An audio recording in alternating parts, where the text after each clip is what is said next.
नमस्कार, मेरा नाम है सुमित सिंह मेहता। हाजिर हूँ सामने क्वांटम मैकेनिक्स से रिलेटेड एक और नया लेक्चर लेके। आज का हमारा है क्वांटम मैकेनिक्स से रिलेटेड लेक्चर नंबर 16। ठीक है, सबसे पहले डिस्कस कर लेते हैं कि आज के इस लेक्चर में हम किस टॉपिक को कवर करने वाले हैं। जो आज का टॉपिक रहने वाला है वो बहुत छोटा रहने वाला है, यानी वीडियो बहुत छोटी होने वाली है।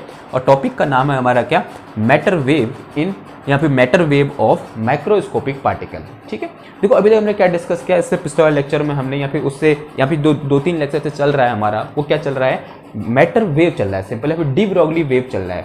और हम किस टाइप के पार्टिकल के लिए डी ब्रोगली वेव पढ़ रहे हैं, हम माइक्रोस्कोपिक पार्टिकल के लिए डी ब्रोगली वेव पढ़ रहे हैं। जैसे माइक्रोस्कोपिक पार्टिकल का मतलब क्या हुआ, जैसे इलेक्ट्रॉन, प्रोटॉन, न्यूट्रॉन, ये क्या है, माइक्रोस्कोपिक पार्टिकल है। जो मेरे पास क्या है, इलेक्ट्रॉन है, प्रोटॉन है, न्यूट्रॉन है, ये सब क्या है, माइक्रोस्कोपिक पार्टिकल। कैसे पार्टिकल हैं, माइक्रोस्कोपिक पार्टिकल, माइक्रोस्कोपिक पार्टिकल है। ठीक है, तो अभी तक हमने इन टाइप के पार्टिकल के लिए क्या करी, वेव या फिर बोल सकते हैं इनके वेव कैरेक्टर के बारे में डिस्कस किया। डी ब्रोगली हाइपोथेसिस क्या होती है, यानी जितने भी मैटर पार्टिकल होते हैं या बोल सकते हैं जितने भी माइक्रोस्कोपिक पार्टिकल होते हैं उनके साथ क्या होती है, एक वेव एसोसिएटेड होती है, जिस वेव की वेवलेंथ को हमने ऐसे डिफाइन किया था, lambda is equal to h/mv। इस तरीके से हमने क्या किया था, डिफाइन किया था।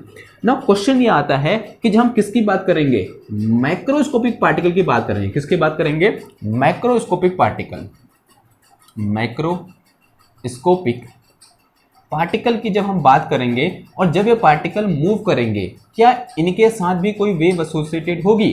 क्या हम इन माइक्रोस्कोपिक पार्टिकल के मोशन को भी वेव लाइक बिहेवियर से या फिर वेव लाइक कैरेक्टर से रिप्लेस कर सकते हैं? जैसे कि हमने पिछले वाले चैप्टर या फिर पिछले वाले लेक्चर के लास्ट में बोला था कि जो इलेक्ट्रॉन होते हैं, प्रोटॉन होते हैं, न्यूट्रॉन होते हैं या फिर स्पेशली इलेक्ट्रॉन होता है। पिछले लेक्चर में क्या किया था हमने, डिवीजन एंड जर्मर एक्सपेरिमेंट का डिस्कस किया था। और उसके लास्ट में हमने बोला था कि जो इलेक्ट्रॉन होता है ना, उसके मोशन को हम एक वेव या फिर प्लेन वेव की तरह भी ले सकते हैं। ठीक है, हम ऐसा बोल सकते हैं कि इस इलेक्ट्रॉन के साथ क्या है, एक प्लेन वेव एसोसिएटेड है, यानी उसके मोशन को हम उस प्लेन वेव से क्या कर सकते हैं, डिस्क्राइब कर सकते हैं।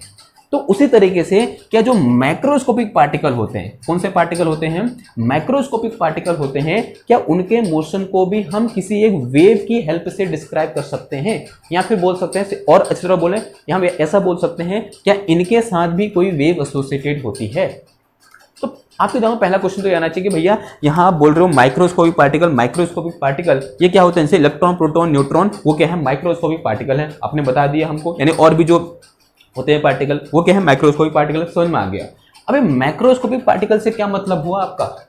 मैक्रोस्कोपिक पार्टिकल वो पार्टिकल होते हैं, अगर मैं ऐसे ही बोलना चाहूँ या मैं घर की भाषा में बोलना चाहूँ, यानी जिसको हम देख सकते हैं, वो क्या हुए, मैक्रोस्कोपिक पार्टिकल हुए। जैसे फॉर एग्जाम्पल, जैसे क्या हुआ, किसी ने या फिर एक सोल्जर ने क्या करी, बुलेट फायर करी।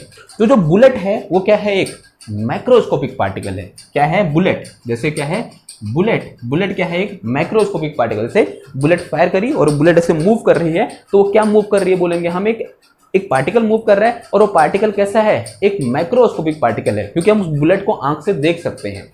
जैसे और अच्छा एग्जांपल लेंगे तो क्या होगा, पाउडर, क्या होता है, पाउडर, पाउडर यानी पाउडर कहने का मतलब क्या हुआ, जैसे ना पाउडर होता है चूर्ण। ठीक है, जैसे लोहे का चूर्ण हो गया, लोहे का पाउडर हो गया, तो लोहे के पाउडर में जो छोटे छोटे छोटे छोटे होते हैं ना, लोहे के टुकड़े टाइप के, वो क्या है, माइक्रोस्कोपिक पार्टिकल है। समझ में आई बात? जैसे क्या होता है, ठीक है, ये क्या हुआ, एग्जांपल हो इसके। ठीक है, इतने एग्जांपल आता है मेरे को, जैसे बुलेट हो गया, पाउडर हो गया, ठीक है, एक्स्ट्रा।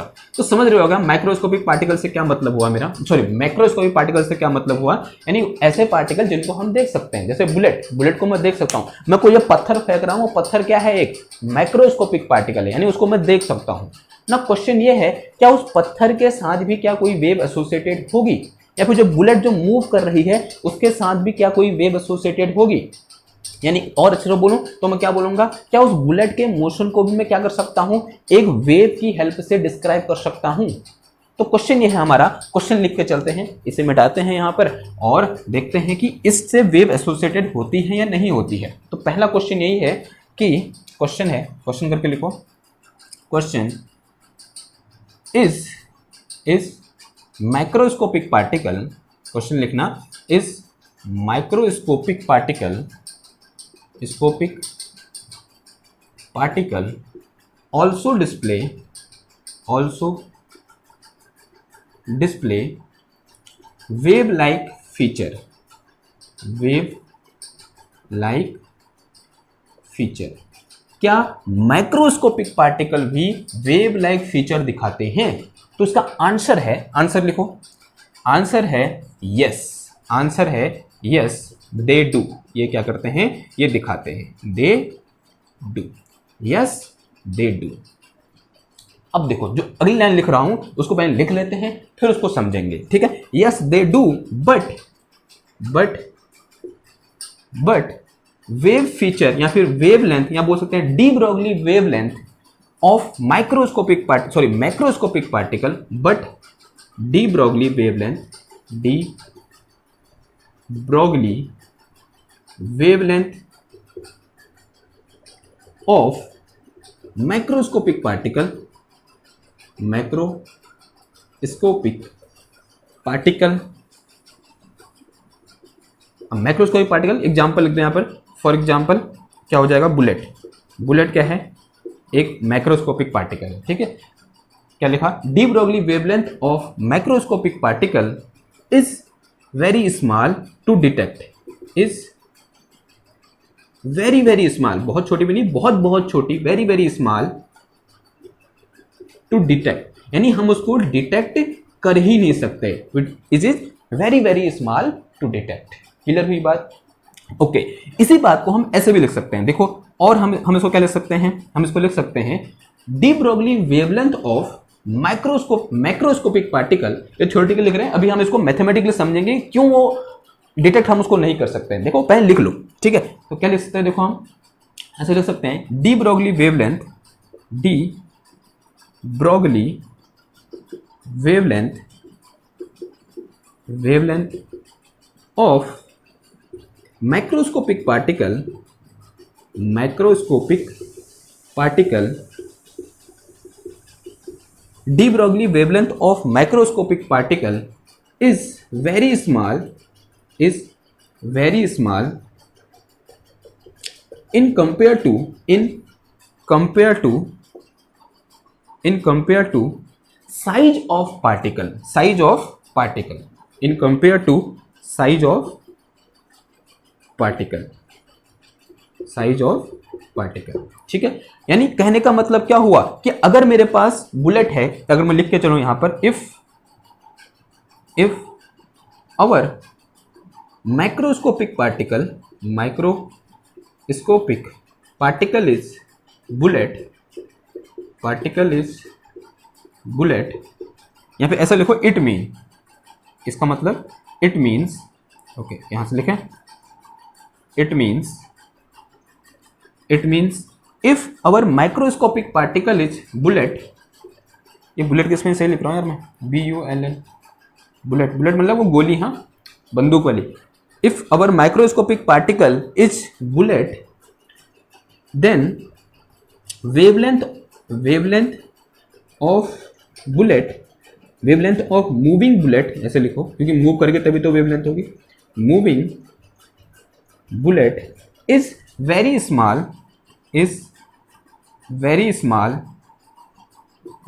in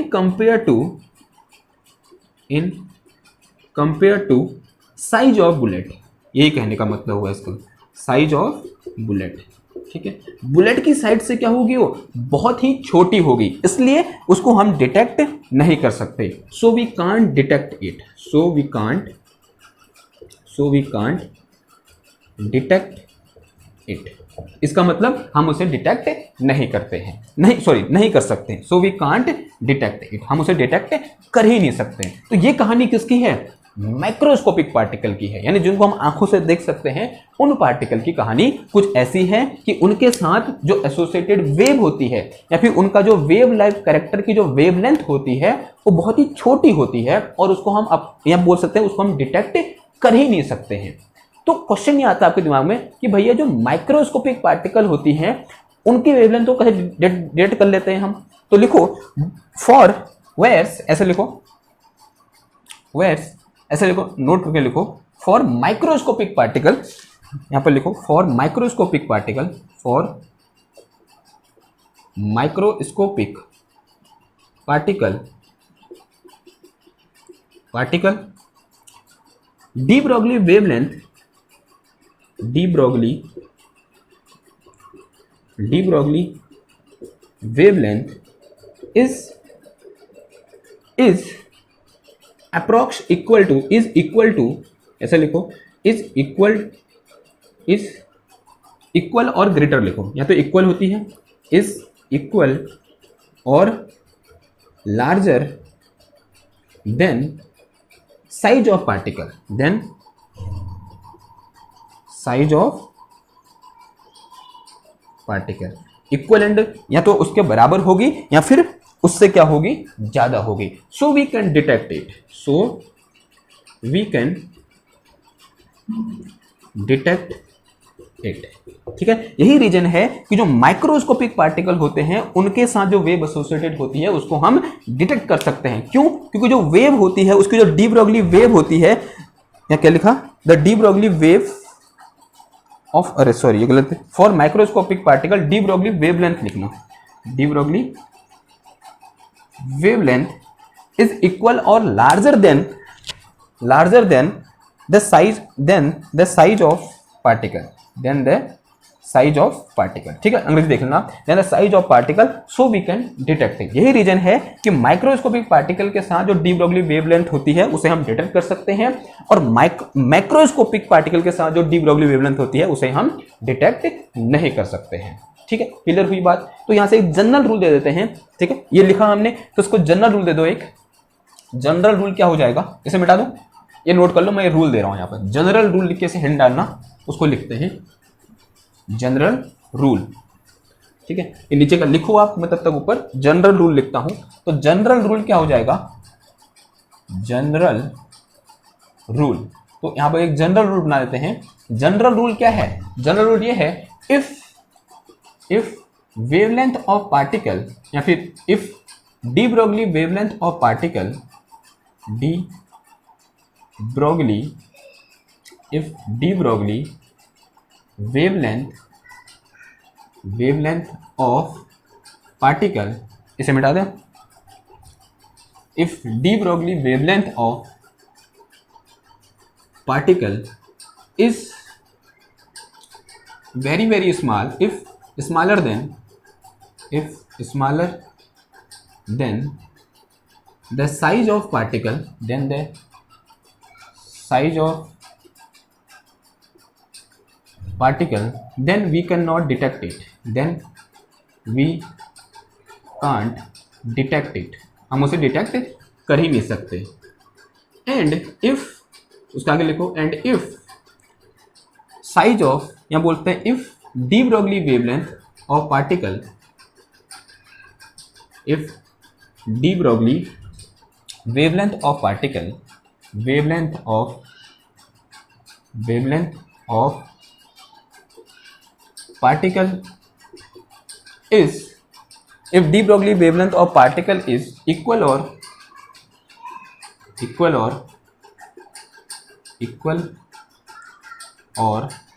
larger than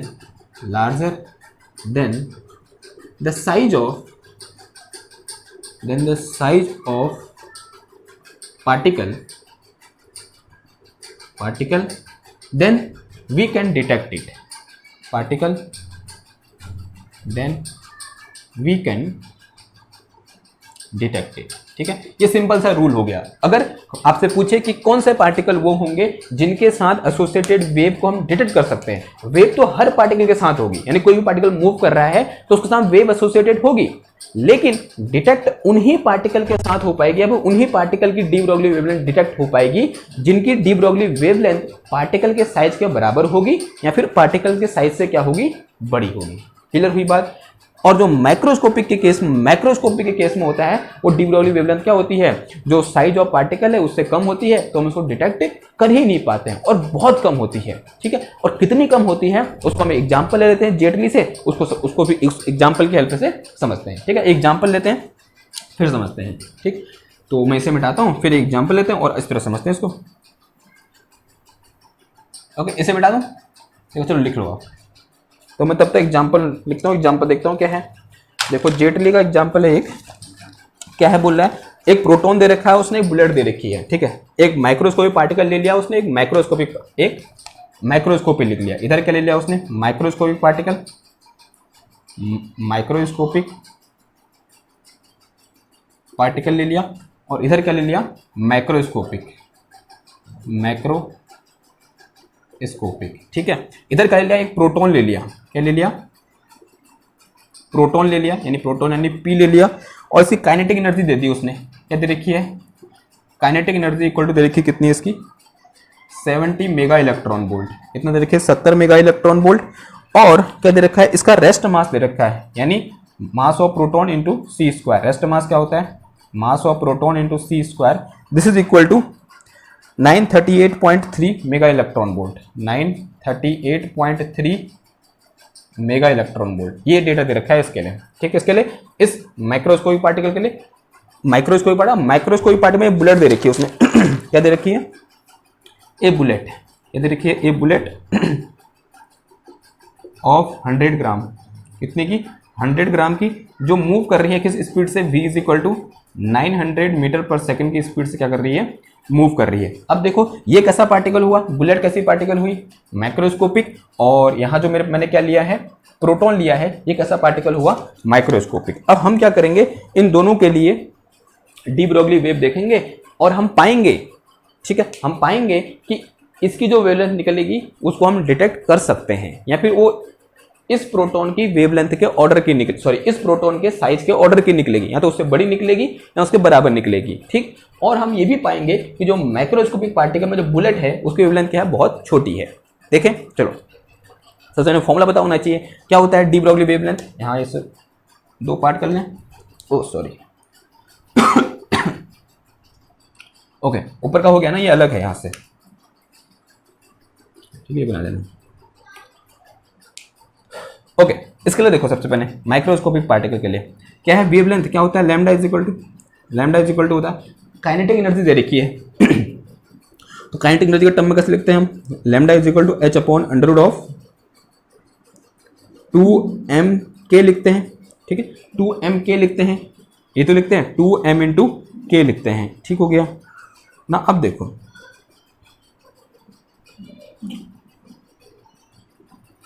तो थोड़ा सा चेंज कर रहा हूँ, हमको मास ऑफ प्रोटॉन दे रखा है, तो इसको मैं ऐसा लिखता हूँ, देखो m into mass of proton हो जाएगा, ये k क्या हो जाएगा, kinetic energy of proton.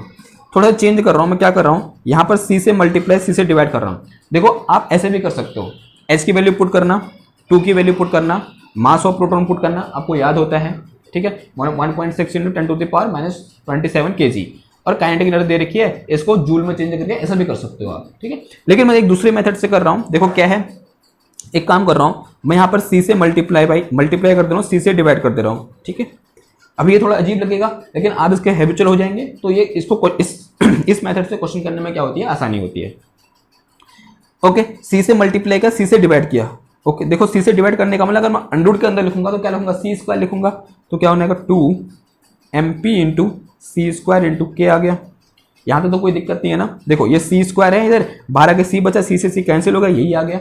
Okay ना। अब ये जो टर्म है, this is rest mass of proton, ये क्या है, rest mass energy of proton है, जो हमको दे रखी है, इतनी दे रखी है, और काइनेटिक एनर्जी इतनी दे रखी है। अब ये क्या है, hc है। अगर आपको याद हो तो hc को हमने कुछ लिखा था, क्या लिखा था, मैंने बोला था इसको याद कर लो। hc इक्वल टू क्या होता है, 1240 नैनोमीटर इलेक्ट्रॉन वोल्ट, ये होता है 1240 नैनोमीटर इलेक्ट्रॉन वोल्ट। इसको हम ऐसा लिख सकते हैं।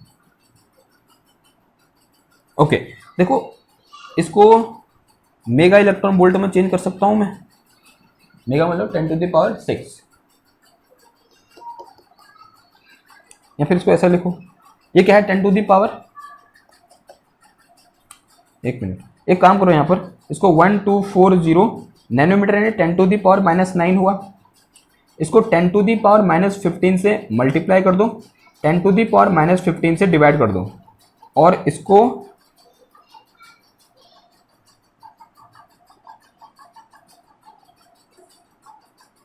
ठीक है, एक मिनट, इसको ऐसे लिखो ना,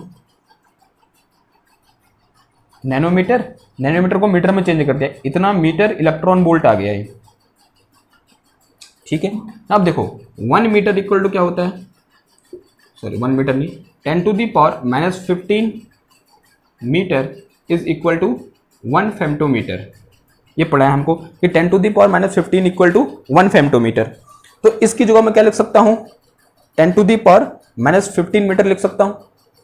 ठीक है, एक मिनट यार, गलत क्यों हो रहा है, या फिर ऐसे लिखता हूँ 1 मीटर इक्वल टू 10⁻15 फेम्टोमीटर। तो इसको यहाँ से उठाओ और इधर रख दो। देखो 1 मीटर इक्वल टू 10⁻15 फेम्टोमीटर, तो कितना आ जाएगा 1240 इंटू 10⁻⁻9 इंटू 1 मीटर को जो क्या रख दो 10⁻15 फेम्टोमीटर, 15 FM फेम्टोमीटर ही बोलते हैं, कोई कोई फर्मी भी बोलते हैं, इंटू इलेक्ट्रॉन वोल्ट। इतना आया। ये 9 है और एक है 15 है, कितना बचा 6 बच गया ये। तो कितना आ गया देखो, ये यहाँ से मेरे पास आ गया कितना 1240 into 10⁻6 electron volt femtometer, electron volt femtometer. ऐसा आ गया, ऐसा आया ना। ये क्या 10⁻6, 10⁻6 क्या होता है मेगा, तो इसको क्या लिखता हूँ देखो मैं 1240 मेगा इलेक्ट्रॉन वोल्ट फेम्टोमीटर, ऐसा लिख सकता हूँ। तो अब से आपको याद रखना है कि जो Hc की वैल्यू होती है in terms of mega electron volt femtometer, वो कितनी होती है 1240 मेगा इलेक्ट्रॉन वोल्ट फेम्टोमीटर, इतनी होती है भैया। अब इससे आपकी बहुत सारी प्रॉब्लम क्या हो जाएंगी, बहुत आसानी से क्या हो जाएंगी, सॉल्व हो जाएंगे। देखो अब एक काम करो, मैं ऊपर मिटा देता हूँ इसको, फिर इसको सॉल्व करते हैं। ओके इस एक इंपॉर्टेंट चीज थी आपको याद रखना है अभी कि Hc इक्वल टू, यानी Hc तो हमेशा कांस्टेंट रहेगा ना, H भी कांस्टेंट, C भी कांस्टेंट, उसका प्रोडक्ट हमेशा कांस्टेंट, और Hc का जो प्रोडक्ट है 1240 मेगा इलेक्ट्रॉन वोल्ट फेम्टोमीटर। सही लिखा। अब इन सब वैल्यू को उठा के इधर रख दो, तो यहाँ से लैम्डा इक्वल टू कितना आ जाएगा, देखो लैम्डा इक्वल टू आ गया 1240 mega electron volt femtometer divided by under root of क्या आया 2 इंटू ये दे रखा है हमको, इसकी वैल्यू दे रखी है कितनी 938.3 मेगा इलेक्ट्रॉन वोल्ट, कितनी लिखी है मेगा इलेक्ट्रॉन वोल्ट, फिर मल्टीप्लाई बाई काइनेटिक एनर्जी दे रखी है कितनी इसकी, multiply by 70 mega electron volt. देखो mega electron volt, mega electron volt, mega electron volt का स्क्वायर हो गया, और जब स्क्वायर अंडर रूट से बाहर निकलेगा क्या बचेगा मेरे पास सिर्फ मेगा इलेक्ट्रॉन वोल्ट, और उस मेगा इलेक्ट्रॉन वोल्ट से ये वाला मेगा इलेक्ट्रॉन वोल्ट क्या हो जाएगा कैंसिल, यानी सारे के सारे मेगा इलेक्ट्रॉन वोल्ट क्या हो गए, उड़ गए। तो आपको यहाँ पर यूनिट करने की जरूरत पड़ी ही नहीं, आप इसको वैसे भी कर सकते थे ना, मैं कह तो रहा हूँ पहले ऐसा यूनिट में चेंज कर लेते, तो यहाँ पर आपको करनी ही नहीं पड़ी, सीधे आंसर किस में आ गया फेम्टोमीटर में आ गया, क्योंकि बचा क्या सिर्फ मेरे पास फेम्टोमीटर बचा। तो लैम्डा इक्वल टू कितना आ गया 1240 divided by under root of 2 into 938.3 into 70, इतना क्या आ गया ये फेम्टोमीटर। और फेम्टोमीटर क्या होता है 10⁻⁻15 मीटर, तो कितना आ जाएगा ये अप्रॉक्स कोई ऐसा आ जाएगा। तो ये क्या आ गया मेरे पास, इसका लैम्डा आ गया। तो ये लैम्डा किसके ऑर्डर का निकला, फेम्टोमीटर के ऑर्डर का निकला। फेम्टोमीटर कहने का मतलब क्या हुआ, लगभग 10⁻15। एक काम करो मैं एग्जैक्ट वैल्यू लिख दूं किताब से देख के, मैं एग्जैक्ट वैल्यू लिखता हूं, इसकी क्या आ रही है, ये आ रही है 3.4 इंटू 10⁻⁻15 मीटर। कितनी आ रही है ये 3.4 इंटू 10⁻⁻15 मीटर। अगर इसको ध्यान से देखो तो ये किसके इक्वल है, या फिर लगभग किसके बराबर है, ये प्रोटॉन के साइज के बराबर है। क्योंकि प्रोटॉन क्या होता है एक्चुअल में, हाइड्रोजन का न्यूक्लियस होता है, और हमने पढ़ा था कि जो न्यूक्लियस होता है उसका साइज किस ऑर्डर का होता है, फेम्टोमीटर के ऑर्डर का होता है। तो इसका मतलब क्या हुआ कि जो उस प्रोटॉन की जो डी ब्रोगली वेवलेंथ है, उसकी वेवलेंथ किसके ऑर्डर की आ रही है, उस प्रोटॉन के साइज के ऑर्डर की आ रही है। यानी हम इसको क्या कर सकते हैं, डिटेक्ट कर सकते हैं, इस वेव को क्या कर सकते हैं, हम डिटेक्ट कर सकते हैं। तो ये क्या था, माइक्रोस्कोपिक पार्टिकल था, तो उसके साथ एसोसिएटेड जो वेव थी उसकी वेवलेंथ को हम क्या कर सकते हैं, डिटेक्ट कर सकते हैं। ठीक है, तभी क्या कर सकते हैं, सिंपल डिटेक्ट कर सकते हैं। ये रूल लिखा था हमने पहले। ओके, क्लियर हुई बात। ये तो किसके लिए हो गया हमारे पास, माइक्रोस्कोपिक पार्टिकल के लिए। अब देखो इस बुलेट के लिए, देखो बुलेट क्या है मेरे पास, एक बुलेट है जिसका मास के अंदर रखा है 100 ग्राम, और वेलोसिटी कितनी दे रखी है 900 मीटर पर सेकेंड। तो लैम्डा इक्वल टू क्या होता है, सिंपल h/mv होता है, h/mv। अब कुछ लोग सोच रहे होंगे यहाँ ये लगाया यहाँ ये लगाया, भैया दोनों सेम है, ठीक है, बस अलग अलग टर्म में है। तो लैम्डा इक्वल टू क्या हो जाएगा h कितना होता है 6.6 into 10⁻⁻34 joule second divided by मिड एम। एम क्या है? Mass of bullet. कितना दे रखा है? 100 ग्राम, यानी 100 × 10⁻³ इंटू ये कितना आ गया? 900 मीटर पर सेकेंड। देखो ये 3 जीरो कट जाएंगे, कट गए तो लैम्डा इक्वल टू कितना आ गया मेरे पास? 6.6 इंटू 10⁻34 डिवाइडेड बाय कितना आ गया यहाँ पर? 90। ओके नाउ अब ये लगभग किसके बराबर आ रहा है? जो लैम्डा है अप्रोक्स किसके बराबर है? अप्रोक्स नहीं, हाँ अप्रोक्स लिख दो, 10⁻14 मीटर। इतना क्या आ जाएगा? -34 मीटर। ऐसा आया। एग्जैक्ट देता हूँ, देखो देख के लिखता हूँ, किताब से सॉल्व नहीं कर रहा मैं भी। ये आ रहा है लगभग नहीं, एग्जैक्ट आ रहा है 7.4 × 10⁻36। कितना आ रहा है? लिखो 7.4 × 10⁻36 मीटर। ये क्या है? इस बुलेट की वेवलेंथ है। बुलेट का साइज क्या है? क्या होता है बुलेट का साइज? 1 सेंटीमीटर या फिर आधा सेंटीमीटर, हाफ सेंटीमीटर, यानी 10⁻² मीटर। ये क्या होता है? बुलेट का साइज होता है। और यहाँ पर देखो उसकी वेवलेंथ का साइज कितना आ रहा है? 10⁻36 मीटर आ रहा है। सोच सकते हो बुलेट की साइज से ये कितनी छोटी है ये वेवलेंथ, यानी इसको हम मेजर कर ही नहीं सकते। We can't measure this wavelength. क्या? We can't detect it. हम इसको डिटेक्ट कर ही नहीं सकते। We can't detect it. तो वी कांट डिटेक्ट दिस, ये इसको हमने क्या कर लिया? मैथमेटिकली भी क्या कर लिया? विजुअलाइज कर लिया कि हम जो माइक्रोस्कोपिक पार्टिकल होते हैं उनके साथ जो वेव एसोसिएटेड होती है या फिर डी ब्रोगली वेव होती है, उसकी वेवलेंथ को हम डिटेक्ट कर ही नहीं सकते। डी ब्रोगली वेव होती है पर हम डिटेक्ट नहीं कर सकते। क्लियर हुई बात? और लास्ट में एक छोटा सा कंक्लूजन लिख देते हैं। कंक्लूजन लिखो, मैं इसे मिटाता हूं। कंक्लूजन यहां लिखते हैं, इसे ये नोट कर लिया ना, मैं इसे मिटा रहा हूं। कंक्लूजन हिल डालो, conclusion.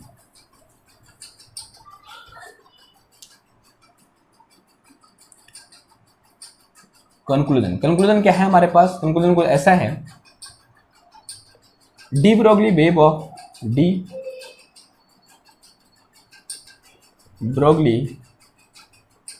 wavelength of microscopic particle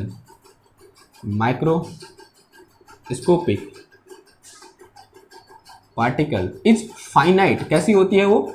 finite होती है, यानी उसको हम मेजर कर सकते हैं, यानी हम बोल सकते हैं डिटेक्ट कर सकते हैं। इज फाइनाइट बट डी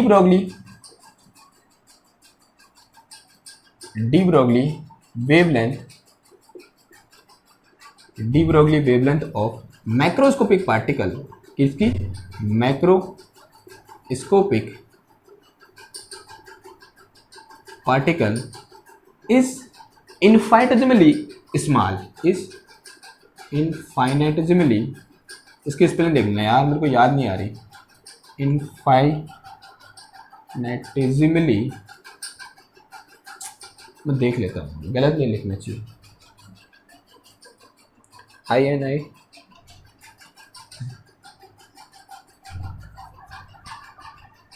इनफाइनिटेसिमली, मेरे को याद ही नहीं होती, मैंने 1000 बार लिख दी होगी इनफैक्ट, इसकी स्पेलिंग याद ही नहीं होती मेरे को। Infinitesimally small and we can't detect it,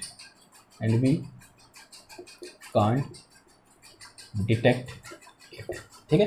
तो ये क्या हो गया? इसका कंक्लूजन हो गया। क्लियर हुई बात? होती है लेकिन बहुत ही छोटी होती है, बहुत छोटी होती है, इनफाइनिटेसिमली स्मॉल। क्लियर हुई बात? अब एक और नोट पॉइंट लिख लो। नोट पॉइंट कुछ ऐसा है, तो अब अगर वेव तो है तो हम ऐसा, अगर वेवलेंथ बहुत छोटी है तो हम ये बोल सकते हैं कि जो माइक्रोस्कोपिक पार्टिकल के साथ जो वेव होती है वो कैसी दिखती है? हमको एक रे की तरह दिखती है। कैसे दिखती है? एक रे की तरह दिखती है। ऐसा बोल सकते हैं ना, ऐसा बोल सकते हैं। जैसे क्या है, कोई एक वेव है ना, अगर उसकी वेवलेंथ बहुत छोटी है तो क्या बन जाएगी? रे बन जाएगी। ठीक है, तो ऐसे यहां पर लिखो वेवलेंथ या फिर wave of microscopic particle and D Broglie wave of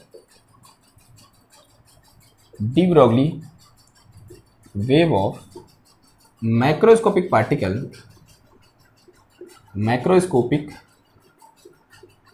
particle is behave like behave like रे। किसकी तरह बिहेव करती है? रे की तरह बिहेव करती है। Okay, so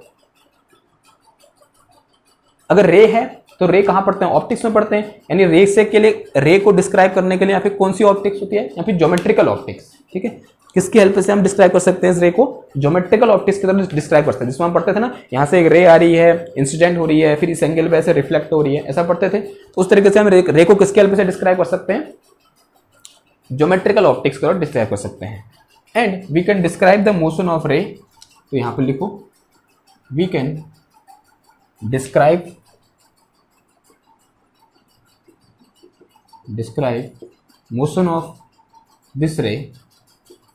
motion of this ray, by geometrical optics,